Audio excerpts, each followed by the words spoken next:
Bonjour à tous, c'est Tania. Alors aujourd'hui, je vous retrouve pour une toute nouvelle vidéo. C'est ma vidéo wrap-up du mois de février. Donc en février, je dois l'avouer, j'ai ralenti un petit peu côté lecture. J'ai lu en tout 8 livres, soit une novella et 7 romans. Donc je vais vous présenter ça tout de suite. Le premier livre que j'ai lu au mois de février, il s'agit de Le Faucon de Monica McCarthy, qui est le deuxième tome de la série Les Chevaliers des Highlands. Donc c'est une série que je commence à apprécier quand même bien, là. C'est une série que j'aime beaucoup jusqu'à présent. J'ai donné une note de 4 sur 5 à ce tome-ci, voilà. Et je dois dire qu'il était un petit peu moins bien que le premier. Je sais pas si c'est le fait que je commence à m'habituer à l'univers aussi, mais j'ai trouvé ce tome-ci un petit peu plus prévisible que le précédent, donc c'était bien, mais sans plus. Ensuite, j'ai poursuivi ma lecture au mois de février avec le livre Hero de Samantha Young, qui était une toute nouvelle sortie du mois de février. C'est un livre que j'attendais, que j'avais hâte de découvrir. Je dirais que c'est vraiment dans le genre 50 Shades ou la série Crossfire aussi. Évidemment, il n'y a aucun côté BDSM, ça n'a rien à voir avec 50 Shades de ce côté-là. C'est juste le fait que ce soit un jeune multimillionnaire avec une jeune fille qui commence dans la vie, qui finit ses études et tout et tout. Donc ça commençait à être un petit peu du déjà vu pour moi. J'ai mis une note de 3.5 ou 3.75 à ce roman-là sur 5. Bon, voilà, c'était un petit peu du déjà vu. Je me suis pas... je sais pas, mais je me suis pas tant attachée au personnage parce que je trouvais que tout était un petit peu trop superficiel dans ce roman-ci. Donc c'est pour ça que je suis pas vraiment entrée dans le roman. Je l'ai lu quand même très rapidement. Je crois que je l'ai lu en une journée ou deux tout au plus. Donc c'était quand même une très bonne lecture, c'était très divertissant, mais il manquait quand même un petit quelque chose pour accoter certaines séries de ce genre-là. Donc c'est pour ça que j'ai mis une note de 3.5 ou 3.75. Ensuite, j'ai poursuivi ma lecture avec Sentinel de Jennifer L. Armentrout, qui est le tout dernier tome de la série de Conan. Donc, c'est le 5e et dernier tome de la série. J'ai lu ce tome-là en prévision de la sortie d'un autre roman de Jennifer L. Armentrout que j'attendais avec une très grande impatience et qui sortait justement au mois de février. Donc, je me suis dit, c'est le moment de terminer cette série-ci. Et franchement, je lui ai mis une note de 5 sur 5 parce que je pouvais pas faire autrement. Parce que c'est du Jennifer L. Armentrout. Vous savez que je suis gaga de cet auteur-là, surtout de son style d'écriture très humoristique, mais qui est très poignant en même temps. On s'attache au personnage vraiment beaucoup. Et sincèrement, ce dernier tome-là était vraiment parfait côté personnage, côté évolution des sentiments, des relations amoureuses, l'action aussi, les révélations que dans ce tome-ci, c'est vraiment extraordinaire. Et la fin, j'ai eu vraiment un pincement au cœur. C'est une fin, je dirais, douce amère pour moi parce que ça finit bien, mais pas tant que ça. Donc, je vais pas vous dire nécessairement qu'est-ce qui se passe, inquiétez-vous pas, c'est pas... il s'est rien de très grave, mais tout de même, il y a quand même eu un petit pincement au cœur, j'étais quand même un petit peu triste, j'ai eu envie de pleurer à la fin de ce livre-là parce que je me disais, ça ne peut pas finir comme ça ne peut pas arriver, c'est pas vrai, Jennifer L. Armentrout peut pas faire ça. Voilà, j'ai adoré ce roman-là, je vous conseille grandement cette série-ci, que je considère meilleure que la série Lux, dont le premier tome est sorti en français. Cette série-là n'est pas encore sortie en français. À ma connaissance, il n'y a pas de sortie prévue pour le moment non plus. Je suis sûre et certaine que ça va sortir un jour. Je sais juste pas quand, mais sincèrement, si vous lisez en anglais, lisez-la parce que ça vaut vraiment le détour. Par la suite, comme j'étais pas vraiment certaine de ce que j'allais lire ensuite, j'ai décidé de lire une novella. Donc j'ai lu Until Midnight, c'est le tome 1.5 de la série Alienated de Melissa Lenders, dont le tome 2 est sorti au mois de février. J'étais pas certaine si je voulais lire le tome 2 ou pas, mais je voulais quand même lire cette novella-là avant le tome 2 parce que ça se passe vraiment entre le tome 1 et 2 et sincèrement c'était vraiment très amusant comme novella. C'était pas nécessaire tant que ça à l'histoire pour moi, mais c'était très divertissant et j'ai beaucoup aimé. Je lui ai donc donné une note de 4 sur 5 sur Goodreads et maintenant je suis fin prête pour la lecture du deuxième et dernier tome de cette duologie. Par la suite, j'ai décidé de changer un petit peu de registre côté lecture et je suis allée avec le tome 2 de la série Crossfire qui est Regarde-moi de Sylvia Day. Donc je savais que le tome 4 sortait en français au mois de février et comme je lis la série en français, je me suis dit il faudrait que je me mette au moins à jour pour la sortie du tome 4.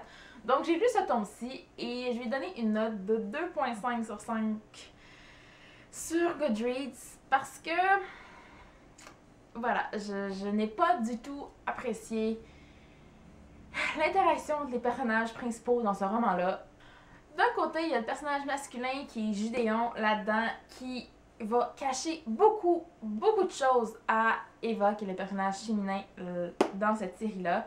Et ça m'a vraiment, mais vraiment agacée tout au long de l'histoire. C'était pas possible le nombre de choses qu'il lui cachait, qu'il voulait pas lui dire. Je me disais, ça n'a aucun sens.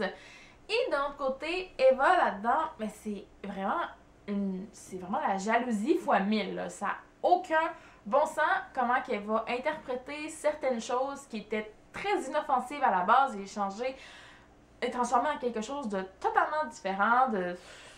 On dirait qu'elle faisait exprès pour chercher la chicane dans ce tome-ci et j'en pouvais vraiment plus de la dynamique entre les deux personnages parce qu'en plus, ils étaient jamais d'accord, mais en plus de ça, il y a toutes les scènes de sexe dans cette série-là et puis, bon, c'était épouvantable, ça servait à rien. Ils se chicanent et puis 2 minutes après, ben, ils se sont rendus dans le lit et je trouvais vraiment aucune logique à ce tome-ci.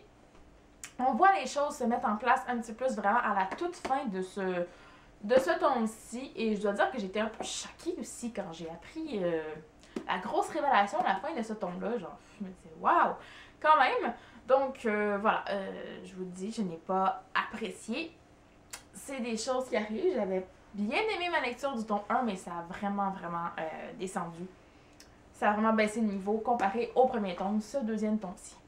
Ok, là vous allez peut-être demander qu'est-ce qui m'a pris, mais j'ai quand même décidé d'enchaîner avec le tome 3 de la série Crossfire de Sylvia Day qui est en lancement cette fois-ci, parce que j'étais tout simplement curieuse de voir jusqu'à quel point ces personnages-là pouvaient se rendre la vie insupportable, je dirais. Et puis, j'ai été surprise de voir que ça s'arrange un peu dans ce tome-ci. Enfin, il y a beaucoup moins de secrets et la jalousie de Eva est beaucoup moins présente. Il y en a encore un petit peu, mais c'est tout de même beaucoup moins pire. J'ai trouvé qu'il y avait quand même, je sais pas, plus de scènes de sexe que dans le deuxième. Peut-être pas, mais en tout cas, je sais pas, mais je les voyais plus dans ce tome-ci que dans l'autre. Donc voilà, je lui ai mis une note de 3 sur 5 cette fois-ci à celui-là.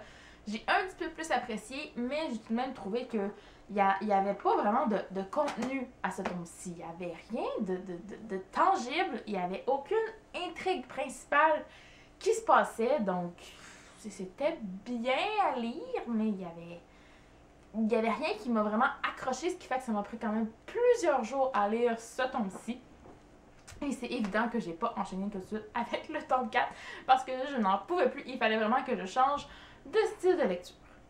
Alors, après 2 lectures plutôt médiocres, il fallait vraiment que je me remette dans le bain avec une lecture que je savais que j'allais apprécier et adorer. Donc, j'ai décidé de lire The Return de Jennifer L. Armentrout, qui est le premier tome de la série spin-off de la série de Covenant. Donc, celle-ci, c'est la série Titan. Donc, cette série-là est entièrement consacrée à Seth, un personnage qu'on rencontre dans la série de Covenant. Et j'avais très hâte de voir ce qui allait se passer parce que j'avais beaucoup aimé Seth dès le début. Je dois dire que je ne l'ai pas toujours porté dans mon cœur tout au long de la série de Covenant, mais tout de même, à la fin, ça allait. Et puis, j'étais très curieuse de connaître son histoire à lui, d'entrer dans sa tête vraiment.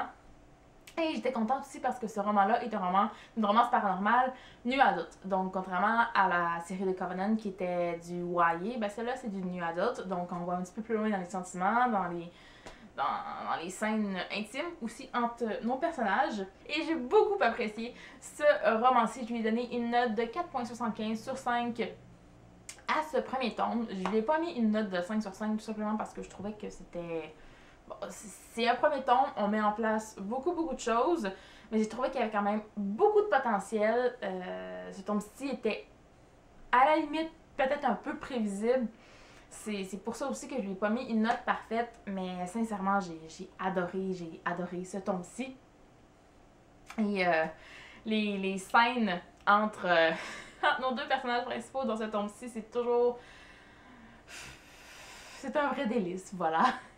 Et puis, surtout, là, les autres personnages qu'on revoit, qui étaient dans la série de Covenant, il y a beaucoup de personnages secondaires qui reviennent.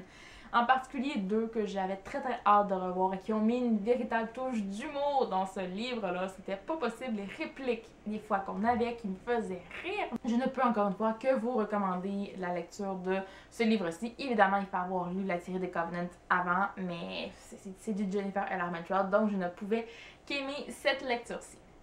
Finalement, le tout dernier livre que je lis au mois de février, il s'agit de The Winner's Curse de Mary Rutkowski. Donc, c'est un premier tome de série. J'avais envie de commencer une série un peu plus fantasy. Et j'ai été surprise, c'était pas tout à fait ce à quoi je m'attendais comme lecture. Je lui ai mis une note de 3,75 sur 5 à ce premier tome-ci. La grosse chose qui m'a dérangée, le point vraiment négatif, ben, c'est personnel aussi en même temps, mais c'est le fait que ce livre-là est écrit à la troisième personne du singulier. Donc, on n'est pas vraiment dans la tête et on ne sait pas vraiment ce que les personnages pensent dans ce roman-là. Donc, j'ai eu de la difficulté, sincèrement, j'ai vraiment eu de la difficulté. Sinon, c'est vraiment un super univers qui est mis en place. C'est pas un livre qui était prévisible en tant que tel. La première partie, peut-être, la deuxième, moins, j'ai trouvé.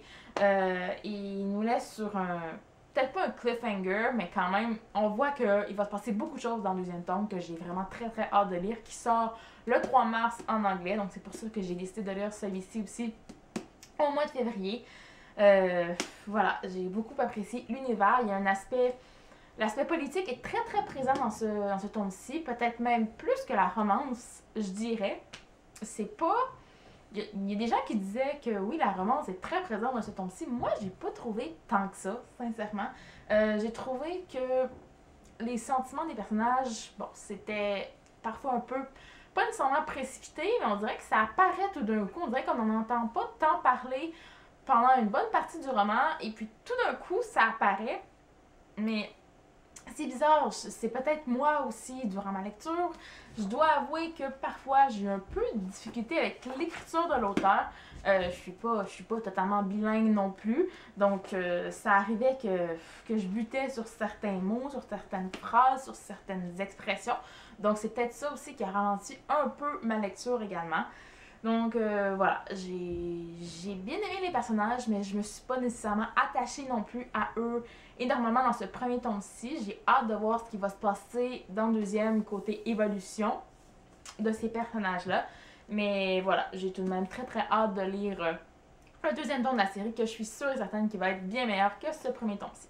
Et bien voilà, c'est ce qui conclut ma vidéo wrap-up du mois de février. J'espère que vous avez apprécié. Donc en tout, comme je vous l'ai dit, j'ai lu 8 livres, soit 7 romans et une novella. Donc c'était pas si mal pour moi, mais tout de même, je sais que je peux faire beaucoup mieux que ça.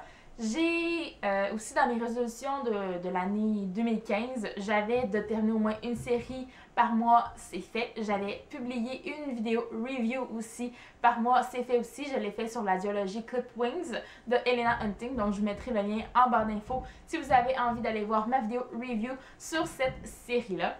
Sinon, j'avais autre chose que je voulais vous dire avant de vous quitter. En fait, donc je l'ai déjà annoncé sur ma page Facebook, mais je tenais également à vous le dire en vidéo. Donc, j'ai décidé de reprendre mon blog. Après mûre réflexion, j'ai décidé de reprendre mon blog. En fait, j'ai décidé de changer de plateforme. Donc, j'étais sur Skyrock avant et je me suis rendue sur Blogger ou Blogspot. Donc, j'avais vraiment envie de changer parce que j'avais envie d'un nouveau départ, sincèrement, et je peux vous dire que je vais vous en parler plus tard aussi sur la page Facebook et tout, mais ça a, dans le sens, ça l'a payé de recommencer ce blog-là, sincèrement. Donc je suis très contente. Ma décision, ça arrivait vraiment à point. Je ne pouvais pas prendre ma décision à un meilleur moment.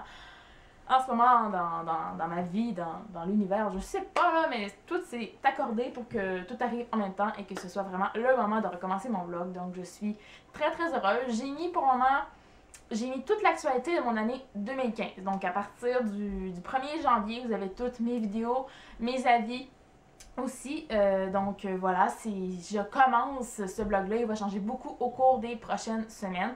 Je vous invite également à me dire en commentaire s'il y a des choses que vous voulez que je fasse, s'il y a des articles spéciaux, des rendez-vous particuliers qu'on fait à chaque semaine, par exemple, comme les C'est lundi ou je sais pas. Si vous avez envie d'avoir certains rendez-vous comme ça sur le blog, dites-moi là en commentaire. Je vais prendre ça en considération. J'ai envie de faire quelques articles comme ça, mais c'est en grande partie quand même pour vous partager mes chroniques écrites que j'ai fait ce blog-là à la base. Donc c'est sûr que je vais être beaucoup plus présente encore sur YouTube en vidéo que sur le blog. Donc voilà, je tenais quand même à le dire, ma priorité ça reste en vidéo parce que c'est ce que j'aime faire le plus, mais je tenais quand même à avoir une plateforme pour publier mes chroniques. Donc voilà. C'est tout ce que j'avais à vous dire aujourd'hui. Donc, en attendant la prochaine vidéo, moi, je vous dis à la prochaine et bonne lecture. You're always worth it, and you